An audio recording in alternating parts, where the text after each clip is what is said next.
Había dicho que Ocampo estaba confirmado y finalmente Por no. eso. Hablamos con Damián Dipache para que nos cuente cómo viene la semana económica. Falta poquito para la asunción del nuevo gobierno y las medidas parecen apuntar a terminar con el déficit y ver si podemos aplacar la inflación. Gracias, Damián, por este contacto. ¿Cómo estás, va? Damián?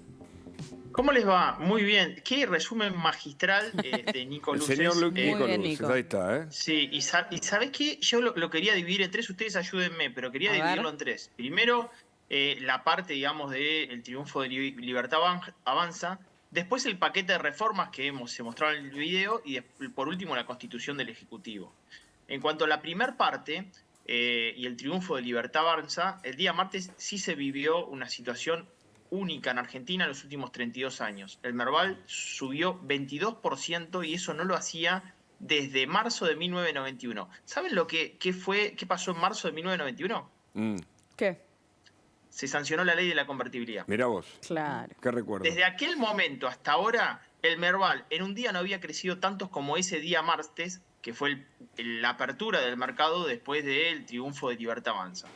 Después los bonos estuvieron subiendo, o sea, el mercado reaccionó muy bien.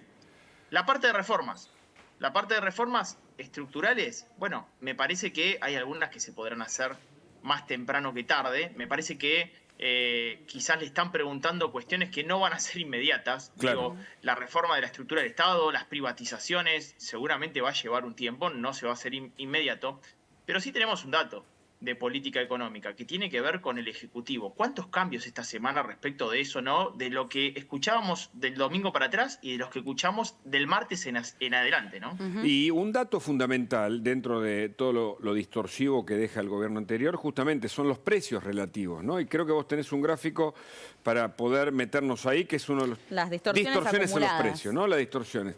Ahí pusiste distorsiones acumuladas. ¿Por qué Milei plantea shock? Porque todos los precios relativos de la economía están distorsionados. Abro hilos sobre al menos 11 distorsiones que deberá corregir. Ya en sus entrevistas mencionó no menos de 6 y cómo avanzar en su corrección. Ahí tu propio tuit, Damián. ¿Cuáles son, Dami, Bueno, esas? En principio tenemos que decir que las que fue mencionado seguramente van a ser los programas que tiene con precio justo. Recién ustedes hablaban sobre el sector inmobiliario. Una distorsión del precio del mercado es el mercado de alquileres. Ese también lo estuvo mencionando. También tenemos que hablar sobre el esquema de tarifas, Claro. el esquema de tarifas de servicios públicos. Les doy ejemplos, 5 ejemplos muy, representativos de esa distorsión. Una pizza equivale a 200 boletos de tren. 1 kilo de yerba a una boleta de luz. 1 kilo de helado a 115 boletos de colectivo. 1 kilo de asado a una boleta y media de gas. Y 1 kilo de uva a 20 litros de nafta. Claro. Está todo dicho. La distorsión, acá hay una inflación reprimida, producto de desajustes de precios regulados en la economía. Quiere decir esto que en los próximos meses la inflación se va a acelerar. No es que va a retroceder con la llegada de Milei porque justamente hay que corregir esto. También hay que corregir precios de prepagas. También hay que corregir el precio madre y padre de la economía, que lo podrá hacer seguramente, eventualmente, después de resolver el problema del LELIC. ¿Cuál es? Mercado cambiario, tipo de cambio. Él dijo que va a un tipo de cambio único, ¿no? Claro, Damián, porque otra distorsión tiene que ver justamente, ¿no? Un poco con las LELIC, este desbalance del Banco Central y una de las urgencias que marca Javier Milei. Pero, ¿cómo va a abordar este problema? Hay varias... esta semana hubo muchísimos rumores respecto a esto. De hecho, yo no paro de recibir mensajes de qué hago con el plazo fijo. Doy respuesta primero a los televidentes de qué hacen con el plazo fijo, solamente información de lo que dio Milei. No va a ir por un plan Bonex. O sea, lo que está garantizando es que no le va a dar un bono a los bancos y detrás de esos bonos efectivamente está el plazo fijo de la gente, sino que está buscando lo que él dijo, solución de mercado. Esta semana hubo una reunión con los bancos. ¿Y quién estuvo? Caputo. Sí. En esa reunión se está hablando de 2 soluciones. Una solución que podría ser a través de endeudamiento del Tesoro para obviamente limpiar parte de esas LELIC. También podría ser una parte mixta, donde los vencimientos del primer semestre tengan los bancos bonos y el segundo semestre vea si efectivamente lo puede financiar de algún modo, si efectivamente logra reducir el déficit fiscal. Pero me parece que el mensaje por ahora, que no podemos anticipar cuál va a ser el mecanismo real de solución, es que no va a ir por un plan Bonex. Ahora, era el temor de mucha gente, ¿no? Sí. También pensando en la economía del futuro, la que se viene. Vos hablabas recién de que hay que corregir muchas cosas que están distorsionadas, precios distorsionados. Quiero que me cuentes efectivamente cuánto es que hay que corregir esas distorsiones para entender cuál es la economía que le espera a Javier Milei. Pero hablando de Javier Milei, quiero que veamos juntos también lo que decía respecto a el IVA y el impuesto a las ganancias. Mirá.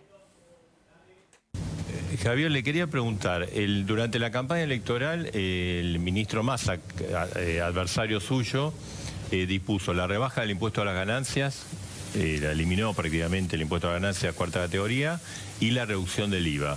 ¿Esas dos medidas se van a sostener o se van a cambiar, van a caducar? Vamos a bajar el gasto público para mantener el equilibrio fiscal. O sea, las bajas de impuestos siempre favorecen a la gente. Así es que lo que hay que hacer es bajar el gasto público. Nosotros vamos a una hipótesis de déficit financiero cero. O sea, interpreto que se mantiene entonces esas medidas. Obviamente. Vamos a ajustar el gasto. Es importante. Esas dos reducciones de impuestos se mantienen. Obvio. Por eso lo que vamos a hacer es bajar más el gasto público en otro lado. ¿Son correctas las medidas de acuerdo a tu visión, Damián? Bueno, en principio, el tema IVA tiene un tope de 18.300 pesos, creo.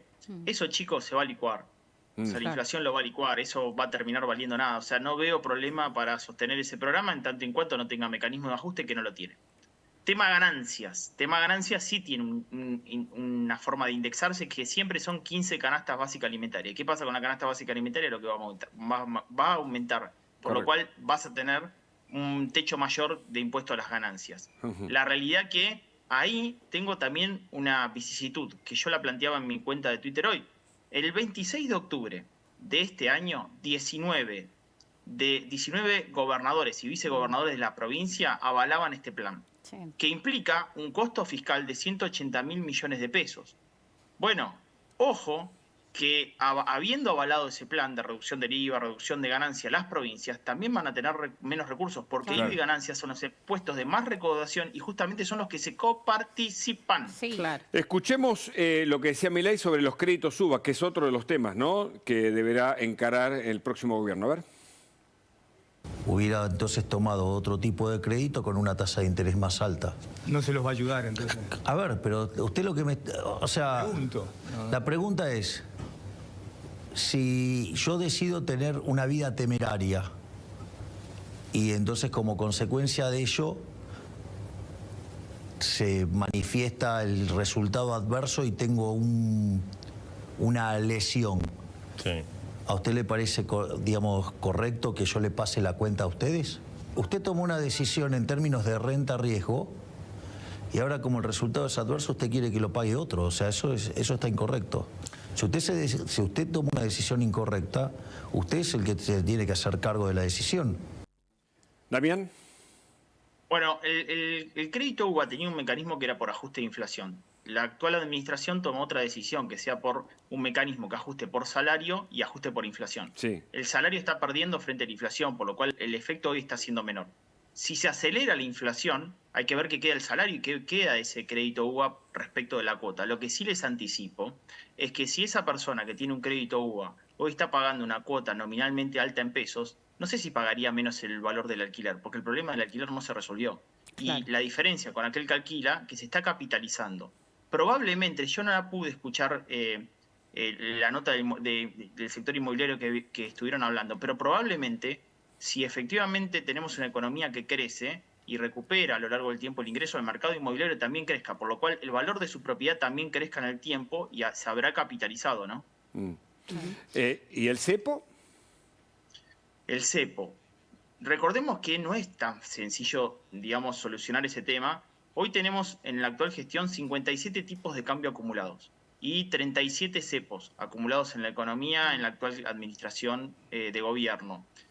Yo creo que para levantar el cepo tenés que tener dólares y hoy tenés reservas netas negativas. No solamente necesitas solucionar el problema de las LELIQ, sino también tener dólares que actualmente el gobierno no lo tiene. No me imagino levantar el cepo de entrada como quizás Claro. algunos podría suponer. Me lo imagino pudiendo solucionarlo en el primer semestre del año sin saber qué fecha. Claro. Ahora, esta semana, en diálogo con Luis Majul, Pablo Rossi, Johnny Viale y Javier Milei, habló también sobre los salarios y utilizó una palabra bastante puntual. Mirá lo que decía sobre los salarios en blanco. Esta situación es tan descabellada, lo que estamos viviendo. Sí, porque te pueden decir, la tasa de desempleo está en el 6%, 7%. Sí, pero... Muy magro, ahí está la respuesta. Pero se logra con salarios donde el sector formal, el 30% está debajo de la línea de pobreza. Es el modelo del populismo empobrecedor. Claro. El pobrismo. Exacto, entonces sí, tenés pleno empleo de salarios miserables. Miserables, ¿no? Habla sobre los salarios miserables, Javier Milei. ¿Qué análisis tenés sobre esto vos, Damián? Y sobre todo, la mirada a futuro, ¿no? Digo, ¿qué tiene que hacer Javier Milei como política económica para empezar a sacar adelante esto? Nosotros en los últimos 10 años tuvimos una economía estancada. Una economía estancada que no produce más bienes y servicios en la economía no puede distribuir un mejor ingreso. Por lo cual lo primero que tenés que hacer, Agus, es que la economía encuentre los resortes para comenzar a crecer nuevamente, generar nuevamente empleo y poder distribuir mayor nivel de ingreso en la población. Eso en el primer semestre de año no va a ser posible, vas a estar construyendo justamente esos resortes. Dato 2, la corrección de tarifas. Él manifestó que a medida que el ingreso ese aumente, va a poder ir corrigiendo tarifas. ¿Cuál es el problema de la tarifa hoy? El problema es que la tarifa está baja o el ingreso está caído. Claro. Yo creo que el ingreso está caído respecto de las tarifas. Y eso le ha pasado a la población producto de una aceleración de la inflación enorme. No es un dato menor lo que les digo. Argentina tiene un problema de ingreso y por eso pelea frente a todos los bienes y servicios de la economía e intenta regularlos. Desde el alquiler hasta un boleto de colectivo. Y seguimos con este ping-pong porque Milei habló sobre la base monetaria y las LELIQs. Otro de los problemas que enfrenta, lo dijo de este modo, mirá. Vos podrías dejar de emitir hoy. Y si vos dejaras de emitir hoy, la inflación no va a parar hasta dentro de 18 a 24 meses. Eso es un dato no menor, por lo tanto, lo hecho en materia de política monetaria, vamos a tener, digamos, que cargar con ese peso durante casi 2 años. No solo eso, sino que además todo el mecanismo de esterilización que se hizo, que está manifestado en las LELIQs. Recordemos que la relación pasivos remunerados, o sea, LELIQs, respecto de la base monetaria, estamos en niveles mucho más altos que los que teníamos en la previa ley de Alfonsín y que en un lapso de 30 a 90 días se podría cuadruplicar la cantidad de dinero, lo cual sería tirar nafta al fuego.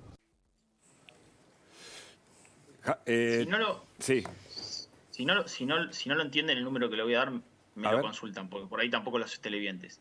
A diciembre, las LELIQ van a ser de un acumulado de 28 billones de pesos. Para que ustedes entiendan ese número de 28 billones de pesos, el déficit fiscal del primer semestre del actual gobierno fue de solamente 1,8 billones. En LELIQ hay 28 billones de pesos. Les doy más datos. La base monetaria en términos interanuales creció mucho menos que la inflación, 65%. ¿Qué es la base monetaria? Los pesos que están circulando en la economía, en la caja de ahorro, eso creció solamente 65%. Entonces decís, ¿y por qué si creció 65% la base monetaria tenemos inflación del 142,7%? Porque con la misma cantidad de pesos, los argentinos se los sacan de encima más rápidamente, aumenta su velocidad de circulación e impacta sobre los precios de la economía. Los argentinos no quieren tener un peso por la desconfianza justamente en la política monetaria aplicada por la actual administración. Claro. Y lo segundo, la base monetaria hoy es de 7 billones de pesos. El problema es muy grande, hay demasiados pesos en el mercado, inflación reprimida en esas LELIQ respecto de la cantidad de bienes y servicios que estamos ofreciendo. Ahora, una de las grandes preguntas es, ¿hay riesgo o no de hiperinflación? Esto es lo que decía Javier Milei, mirá. Nosotros tenemos en lo monetario 2 riesgos muy grandes. Uno es el sobrante de dinero que aparece cuando uno tiene un cepo que está emitiendo y ese dinero no se puede escapar del sistema, queda atrapado en el sistema y eso es algo que genera inflación potencial frente a un desarmado del cepo. Y el que es todavía mucho más grande es lo que está pasando adentro del Banco Central. Pensemos que de los 15 puntos de déficit fiscal que tiene Argentina, 10 lo genera el Banco Central. Así es. Entonces, ¿cuál es el problema? Argentina tiene un claro riesgo de hiperinflación. Tiene un enorme riesgo de hiperinflación, dice. Pensemos lo siguiente, hay algunos que dicen, no, la verdad que las LELIQ no son un real problema, porque si hay confianza en la economía, se van a ir licuando en el tiempo. Es decir, van a ir perdiendo valor, de hecho vas a tener una tasa de interés alta y después a lo largo del tiempo podés bajar la tasa y esas LELIQ podrían ir desapareciendo del problema. Pero ¿qué pasa si los argentinos todos van y quieren sus plazos fijos? Hay que monetizar esas LELIQ. Claro. ¿Y los argentinos contra qué irían? ¿Contra bienes o contra el dólar? En ese caso hay riesgo de hiperinflación. Javier Milei me parece que lo que está intentando es justamente sacar cualquier tipo de duda sobre ese riesgo, que eventualmente le podría pasar o no pasar. Pero lo que está tratando es que no haya ninguna duda de que eso puede llegar a acontecer en Argentina, por eso quiere abordar las LELIQ en su primera etapa de gestión, ¿no? Bueno, mientras tanto, la agenda de Javier Milei viaja a Nueva York esta noche junto con Luis Caputo y con Gerardo Weirten, y también baja a Washington el presidente electo, de acuerdo a lo que publica lanación.com. Volará esta noche después de aplazar las actividades por el armado de su gabinete. Lo acompañará también el asesor Santiago Caputo. Así que una de las ideas es que Weirten tal vez, se está hablando de la posibilidad de que sea embajador en los Estados Washington. Unidos. Sí, exacto. Hay dos datos de esto, me parece, en el día de hoy. Antes de asumir, se están generando ya las relaciones bilaterales. Ajá. Una que fue parte de su plataforma de gobierno, Estados Unidos y Israel. Ayer vimos una imagen, hoy vemos otra. Pero además, hay una imagen propositiva. Hasta hace 15 días se pensaba que Argentina tampoco iba a tener relaciones diplomáticas con Brasil. Y el viaje de Mondino está diciendo que Argentina va a tener relaciones diplomáticas con Brasil. Fundamental. Entonces, son imágenes fuertes. Muchas gracias, Damián. Gracias, Damián, como Un siempre. placer. Te mandamos Chau, chau. un saludo. Delfi, gracias a vos también por haber Gracias. Gracias. Y ya estamos con Luis Majul, que está con nosotros, tiene muchos temas. Y además después la entrevista con Javier Milei. Hola, Buenas Luis. noches, Hola, un Luis, día buenas muy noches. intenso hoy. Acabo de entrevistar a Javier Milei mano a mano hace muy poquitito. Pero antes, si no les parece mal, Sí. información de último momento.